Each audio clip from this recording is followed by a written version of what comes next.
नमस्कार. पोलीस काकाच्या बातमीपत्रामध्ये आपले स्वागत.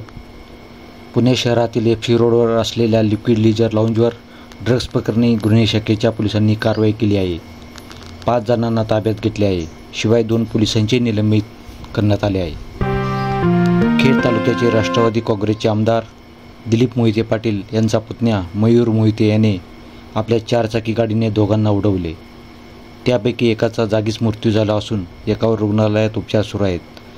गुन्हा दाखल झाल्यानंतर काही तासातच त्याची न्यायालयीन कोठडी रवानगी करण्यात आली आहे. अकोल्यात कूलरचा शॉक लागून 2 चिमुकल्या मुलींचा मृत्यू झाला आहे. ईशानी प्रवीण ढोले आणि प्रेयांशी सोपान मेतकर असे मुलींची नावे आहेत. त्या मामाकडे राहायला आल्या होत्या.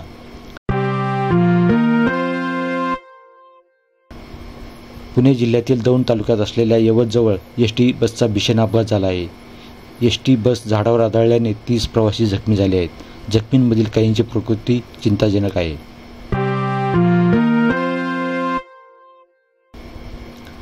गडचिरोलीतील जहाल माओवादी आणि जिल्ह्यातील नक्षली चळवळीचा म्होरक्या समजला जाणाऱ्या गिरीधरने पत्नीसह उपमुख्यमंत्री देवेंद्र फडणवीस यांच्या उपस्थित आत्मसमर्पण केले. त्याच्यावर 25 लाखांचे बक्षीस होते.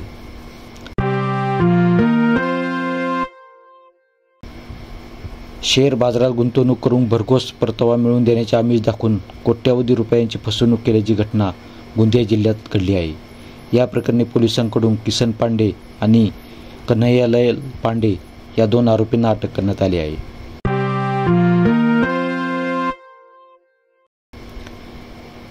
बीडच्या धारूर येथे SBI बँकेचे ATM मशीन अवघ्या 2 मिनिटात पिकअपला बांधून पळवले. संबंधित प्रकार CCTV कॅमेऱ्यात कैद झाला होता.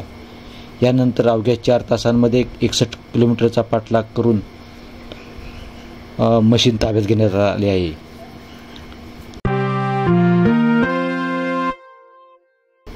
UGC नेट पेपर लीकचा तपास करणाऱ्या पोहोचलेल्या CBI टीमवर बिहारमध्ये हल्ला करण्यात आला आहे. ग्रामस्थांच्या हल्ल्यामधून अधिकाऱ्यांनी सुटका करून घेतली आणि पोलीस स्टेशनला पोहोचले. त्यानंतर पोलिसांनी लगेचच 4 जणांना अटक केली आहे.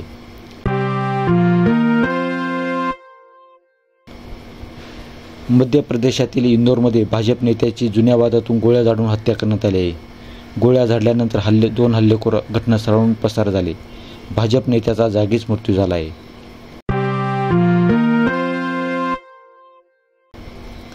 JDS नेता आणि खासदार प्रज्वल रेवन्ना सेक्स स्कॅन्डल प्रकरण चर्चेत असतानाच प्रज्वल रेवन्नाचा भाऊ सूरज रेवन्नाला अनैसर्गिक संबंध प्रकरणी अटक करण्यात आली आहे. धन्यवाद.